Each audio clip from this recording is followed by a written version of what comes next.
High বলে দাও, high বলে দাও, হাই বলে দাও। আমারটা দেখো বেশি দিয়েছে, ভোট দিয়ে যদি না দেখা যায়। তোমরা সবাই কেমন আছো? আশা করি খুব ভালো আছো, সুস্থ আছো। আমরাও ভালো আছি। দেবনাথ ফ্যামিলিতে তোমাদের আরেকবার স্বাগত। আজকে হচ্ছে শনিবার আর বাজে হচ্ছে, আমার ঘড়িটা তো নষ্ট হয়ে গেছে, 7:05। এখন থেকে ব্লগটা শুরু করলাম। উঠেছি সেই 5:30, সেই কালকের মতন সেম উঠেছি। আজকে যাবো গ্রামের বাড়িতে, আজকে ভোট রয়েছে 1 তারিখ আজকে। সেই জন্য ভোরবেলা উঠে ময়লাটা ফেলে স্নান টান করে ঠাকুর দিয়ে একটু চা খেয়ে তারপরে এখন রেডি হয়ে নিয়েছি। দেবনাথ মালটা দিয়ে দোকানে, তারপরে 7:30 ট্রেনটা হয়তো ধরবো। তাড়াতাড়ি গেলে কি বলতো, তাড়াতাড়ি বাড়ি আসতে পারবো, কারণ বাড়িতে আজকে ভীষণ কাজ আছে। সবাই আবার মেয়েকে নিয়ে আসতে হবে, নাতি আসবে, মানে কি বলবো ভীষণ কাজ। আমার এখন যাওয়াটাই মানে আজকের মানে ভীষণ চাপের হয়ে যাচ্ছে। কালকে বাড়িতে পুজো, আজকে যেতে গেলে তো বুঝতেই পারছো কতটা বাড়িতে কাজ থাকে। প্রচুর ঠাকুরের বাসন টাসন রয়েছে, সব কিছু মাজা ঘষা সবই করতে হবে। তার মধ্যে ভোটটা তো দিতেই হবে, ভোটটা তো মিস করা যাবে না। সেই জন্য যাওয়া। দেবনাথের আজকে ভীষণ চাপ, কালকে লোকনাথ পুজোর সব মার্কেট না, কালকে একটু ফলের বাজারটা হয়, আজকেই হবে ফলের বাজারটা, কালকে পুজো সবার। ওই জন্য এইসব ফেলে রেখে এখন যেতে হবে, কিছু করার নেই আজকে। তাই রেডি হয়ে নিয়েছি, ফোন করলেই বেরিয়ে যাবো। তো চলো যতটা পারবো তোমাদের সাথে শেয়ার করবো। মেয়ে নাতি ঠাতি সবাই আসবে বিকালে, ভীষণ এমনি আনন্দ তো ভীষণ হচ্ছে। তার মধ্যে কাজের চিন্তাটায় কালকে সারা রাত ঘুমাতে পারিনি, জানো ভীষণ কষ্ট হচ্ছিলো কালকে। একটু ঘুমাচ্ছি, ক্লান্ত লাগে না, সারাদিন খাটাখাটনি করে সেদিনকে ঘুম আসতে চায় না। তো চলো, এসি কভারটা দেখো রাত্রেবেলা খুলে আবার পড়ে গেছে, ফ্যান চলছিল তাই জন্য। চলো রেডি হয়ে নিয়েছি, পরে তোমাদের সাথে আবার কথা হচ্ছে। এই দিকে আসলেই চাবিটা দিয়ে দিবি। 8টার ট্রেন ধরবো, তো চলো পরে গিয়ে তোমাদের সাথে আবার কথা হচ্ছে। তা দেখো ট্রেনে উঠে পড়েছি, আর ট্রেনটা ভীষণ ফাঁকা ছিল, কিন্তু এইটা ক্যানিং লোকাল, আর ক্যানিং লোকালটা ভীষণ ভিড় হচ্ছে, ওঠা যাচ্ছে না। তা দেবনাথে ট্রেনটা বাঘাযতীনে দাঁড়ায়নি, ওই জন্য সোনারপুর চলে গেছে। সোনারপুর থেকে ফোন করলো, তারপরে আমি এখন সোনারপুর যাব। সোনারপুর থেকে ক্যানিং লোকাল ধরতে হবে, তারপরে তালদি নামবো। তা দেখো তালদিতে আমরা নেমে গেছি, আর জামাই স্কুটিটা নিয়ে যাব এখন ভোট দিতে আমাদের পাড়ায়। তো ভোট দিতে চলে এসেছি, ওখানে ফাঁকাই রয়েছে, ভোটটা দিয়ে মেয়ের বাড়িতে যাবো। হাই বলে দাও, হাই বলে দাও, হাই বলে দাও। ছিঁড়ে দিস না কিন্তু, দুধ কববি না কিন্তু। কি দুধ, এই সবাই আসলাম, ফাঁকায় ফাঁকায় ভোট দিয়েছে, খুব শান্তি। দাদুন ভোট দিয়েছে, দাদুন তুই ভোট দিয়েছো? তুই ভোট দিয়েছিস? দেখি দাদুন ভোট দিয়েছে। দাদুন দেখি দেখি দেখি দেখি দাও, দেখি দাও সবাইকে, একটু সবাইকে দেখে দাও তুমি ভোট দিয়েছো কোথায় দেখি। সেটা আমার গোপাল ঠাকুর হয়েছে দাদুন, এটা নাও গোপাল হয়েছে, নাও গোপাল। দাদুন একটু স্মাইল করো, দেখি দেখি দেখি দেখি দেখি দাদুন কই, দাদুন কই। ওলি বাবা লিলি বাবা করবে, ফোনের নেশা। দাদা কাছে যা, দাদা কাছে যা, দেখি দাদুন আসো বেরিয়ে যাব।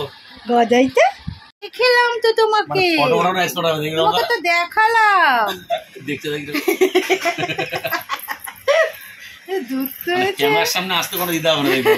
সেই পুচকু আর নেই, পুচকু অনেকটা দুধ তো পাওয়া হয়ে গেছে, তাই তো। সেই পুকুটা নেই, যেহেতু ঘুমিয়েই থাকতো।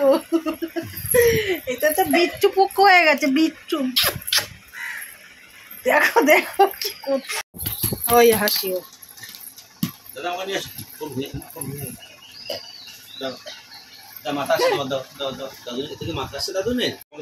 ওর ভোটের দাগটা দেখাও, এই তো দেখাও, নোকটা দেখাও দেখি, একদম ছোট্ট কালি। হ্যাঁ আমারটা দেখো বেশি দিয়েছে, ভোট দিয়ে যদি না দেখা যায় তাহলে হবে। পুচকু তোকে ভোট দিতে দিয়েছে, রান্না বলো।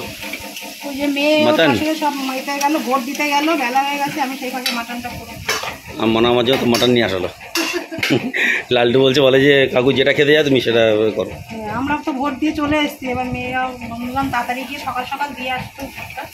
এই যে যন্ত্রকে রেখে গেছে আমাদের কাছে, দেখছো মাটনটা করে নিয়ে তাড়াতাড়ি খেয়ে দিয়ে আবার 4টে ট্রেনটা আমরা বেরিয়ে যাবো। তুমি কি বলবে দাদুন সবাইকে? অনেকটা মাটন না, না মাটনটা ভালো নিয়ে এসছে, লালটু বলছে ওরকম ভালো মাটন। আমাদের ওখানে কি বলতো যাদবপুর সাইডে মানে যেমন মানে ভালো রিয়াজি পাওয়া যায়, এখানে পাওয়া যায়। আর কচি পাটার মাংস পাওয়া যায় না এখনো কোথাও। দাদু নাতি নাকি দুটো নং একদম এক হয়ে চুলি বাবা। আমার নাউ গোপাল, ওটা ননী গোপাল, এটা নাড়ু গোপাল। বাহ, এটা নাউ গোপাল, ওটা ননী গোপাল, আর এটা তার নাতি হচ্ছে নাড়ু গোপাল। এত ফটো তোলার মাস্টার এটা ছেলেটা মামা বাড়ি যাবে বলে একদম সোনার চেন পায়ের মল টল পরে রেডি হয়ে গেছে, আর হাতে ব্রেসলেটটা দেখি সব ঠিক। দেখো দেখো, ফোন থেকে নজর সরাবে না।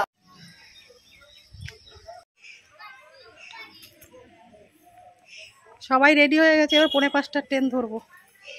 যা গরম, বাড়িতে গিয়ে অনেক কাজ আছে, পুজোর বাজার টাজার করতে হবে। হয়েছে, আসো।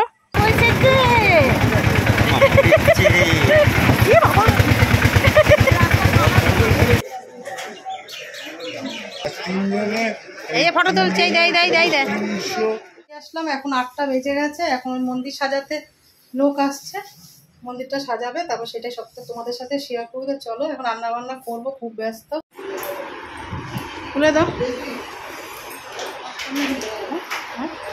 তোমাদের সাথে একটুও কথা বলার সময় পাচ্ছি না, বুঝতেই পারছো। সবাই এসছে, সবাইকে চা টিফিন দিয়েছি, তারা ঘরে বসে খাচ্ছে। আর যেই দাদা প্রত্যেক বছর মন্দির সাজাতে আসে সেই চলে এসছে, মন্দিরটাও সাজাবে আর বাইরের গেটটাও একটু সাজানোর ইচ্ছা আছে। সেই জন্য দেবনাথ আর বাবু মিলে বাইরেটা একটু পয়সা করছে। তো সকাল থেকে যে ব্লগটা শুরু করেছিলাম এই পর্যন্তই রাখলাম। যদি তোমাদের কিছু ভালো থাকে লাইক কমেন্ট শেয়ার করো, আমার চ্যানেল নতুন হলে সাবস্ক্রাইব করো।